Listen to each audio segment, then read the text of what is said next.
Cyberinos. It's time for another hair-raising edition to Cyberforce Surveillance 101. Today I have some good news, at least for me. You might have asked yourself at times, why is Keith doing this? I mean, I'm certainly not making any money off of this. I don't have a lot of subscribers yet. And my wife already knows full well that I'm ruggedly handsome. Well, the main reason is that I care about people, especially those most vulnerable to the bad guys out there. I want people who aren't techies, who aren't interested in learning about DHCP or DNS or the different forms of encryption to be safe as well. But another reason I'm doing this is because, as far as I know, I'm the only one doing this. Do a search on YouTube for cybersecurity, and you see a lot of videos about how to get into cybersecurity as a career, or how to improve yourself as a cybersecurity professional. But someone who focuses on cybersecurity for complete non-techies in a long-term series, to my knowledge, and I've done some searching on this, I'm the only game in town.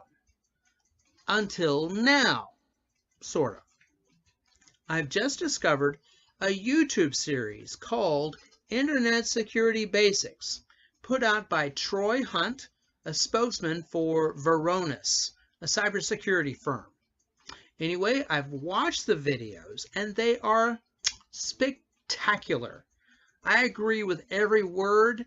They all seem based on the standard principles of cybersecurity and are mostly reachable by non-techies.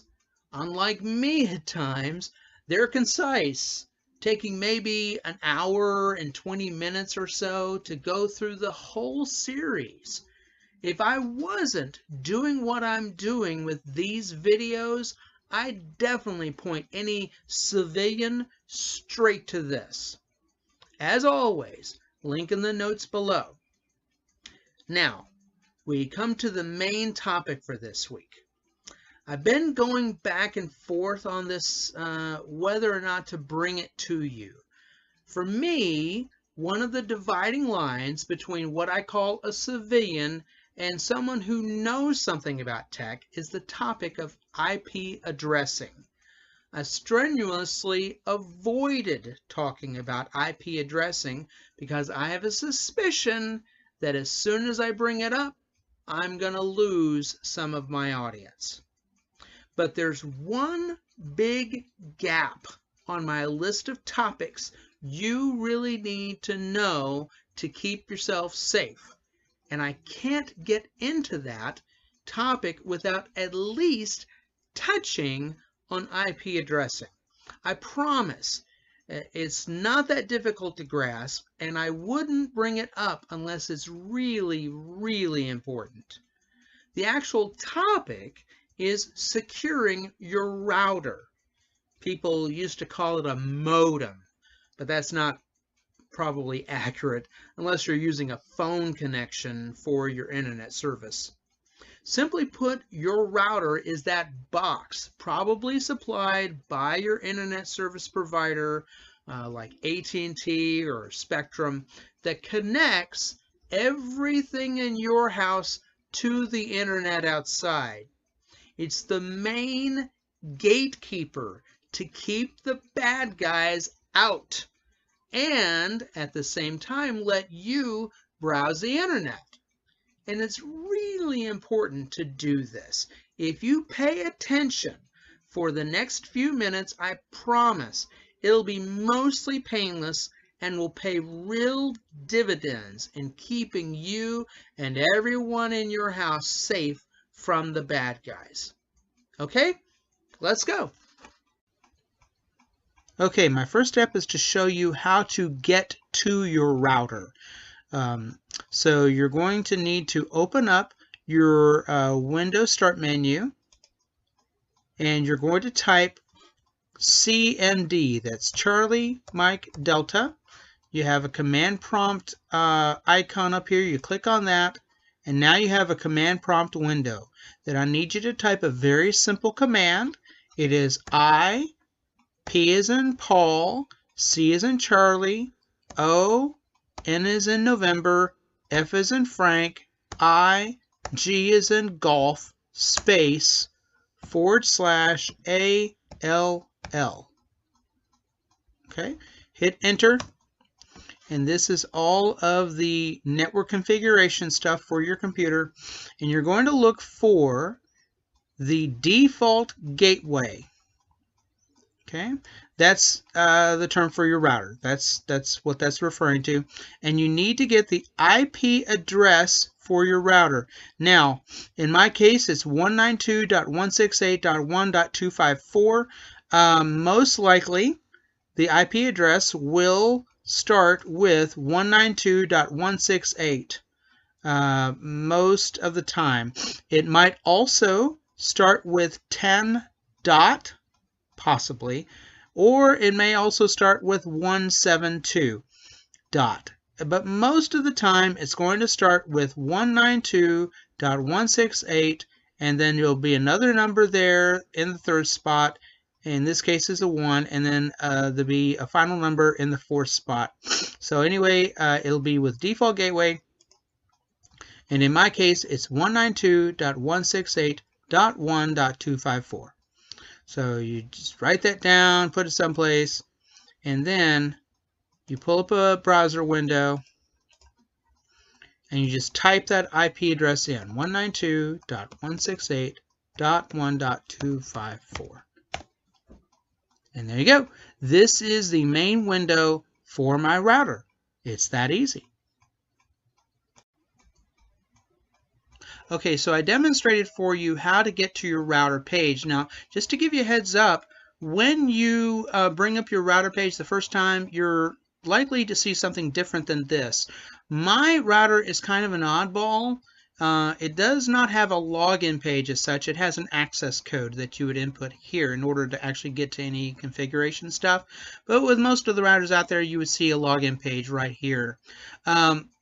Before we go forward, I want to demonstrate for you just how important it is to change the default password on your router. I happen to know that my router make and model is an Aris BGW210-700. Okay, so you can just take that and you go to Google or Bing and put in your make and model of any router, and you type in default login, and it immediately brings it up. Now again, my router does not have username and password. It has an access code, but with any router out there, all you have to do is put in the make and model, and it will immediately bring up the default credentials for that router. I've actually done this in real life. A couple of years ago, I was doing a vulnerability assessment for a friend of my wife's, and she was not the most tech-savvy person in the world. And I came into her office and I asked her, so what are the credentials? What are the admin credentials on your router? She had no idea. She had never done anything with that. And so I got the make and model of a router, which was different, obviously, and I just Googled it and immediately pulled up the default username and password for her particular router. It has the IP address right there, and I then proceeded to log into her router. And from there, I could do anything that I wanted to on her router. That's why it is so important to change the password on your router.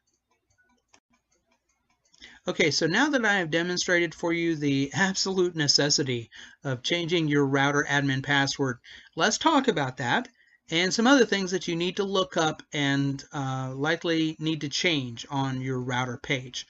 So like I demonstrated before, you just get the IP address of your router. You just put it up here in the address field of your browser, like Chrome, and you hit enter, and most likely what you will see next is a login page. My router is a little bit different. It's kind of an oddball. It does not require a login as such. It requires an access code. But anyway, what you will likely see is a login page, and the first time you do this, you're just going to put in the default credentials.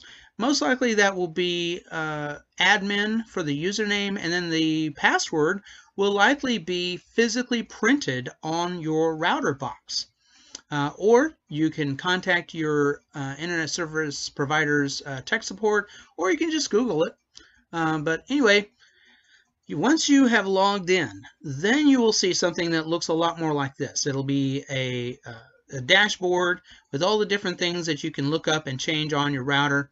And the first thing, as I've been hammering home over and over and over again, is you need to change the password on your router. Just go through the different settings on here until you find a field that says change password, and then you change it.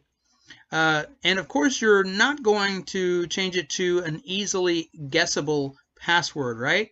What you're going to do is use your password manager and use it to generate a secure password, something that looks like this, right? At least 15 characters and just complete gibberish, right? Something that looks like that. And you just, just change your password, and then you just make sure that you save this password in your password manager, just like with all of your other passwords, right? So anyway, once you've changed the password on your router, then there's a couple of other things that you need to change, and really they're all related to your Wi-Fi. So you go to the Wi-Fi settings on your router, and once again, your settings are going to look a little different than mine, most likely. But you pull up the Wi-Fi settings, and I'll tell you what you need to change. The first thing that you need to do is you need to make sure that your guest Wi-Fi is enabled. If you ever see SSID, by the way, that's just referring to the name of the network. You know, when you first turn on your computer or your phone and you're trying to get onto someone's Wi-Fi, that name that you pick is called a SID, SSID. So anyway, make sure that your guest network is enabled, and then you need to change the passwords for your regular network and your guest network, and of course they need to be different. And of course these are not my actual passwords, I just changed them for the purpose of display. They need to be kind of hard to guess, and they need to be different, okay? And I do recommend that if you have guests over, friends, family, and they say, hey, can I get onto your Wi-Fi? I do recommend that you just give them your guest Wi-Fi password. I do recommend that you keep the password for your regular network close to your vest. Don't be handing that out. So you have enabled guest Wi-Fi, you have changed the passwords to be different, and they'll be kind of hard to guess. And then the other thing that you need to check on is the encryption on your router. Again, my router is kind of an oddball. Most of the time you will see the actual word encryption somewhere on your Wi-Fi settings, and you need to make sure that those encryption settings are set to the best encryption that your router has to offer. That is what keeps the bad guys from intercepting your internet traffic. So anyway, in this case, it actually just says WPA. Not all encryption is created equal. Some of the older routers out there may still have an encryption setting of WEP, that's Whiskey Echo Papa. You definitely do not want that. That is easily breakable. So what you want is most likely a WPA, and the higher up you can go, the better. If you can get WPA 3 on your router, that's actually better than WPA 2. But you need to just make sure that you've got it at the best encryption that you possibly can get on your router. And on this, by the way, I found a neat article by Kim Commando. The link will be in the notes below. And if you have any questions about encryption for your Wi-Fi, she actually has a nice little paragraph on that page about encryption. So go ahead and take a look at that if this is not clear to you. So anyway, to sum up, make sure that you change the password on your router. Make sure that you enable your guest Wi-Fi. and make sure that you have changed the passwords for both your regular network and your guest Wi-Fi, and that they are different passwords. And finally, change the form of encryption. Make sure it's got the best possible encryption that your router has to offer. So that's it. Pretty painless, right? Before I go, I'd like to point out, as I mentioned before, that I have a really great article by Kim Komando, link in the notes below, on this topic. I especially recommend it if you need a little help on encryption. Anyway, that's it for now.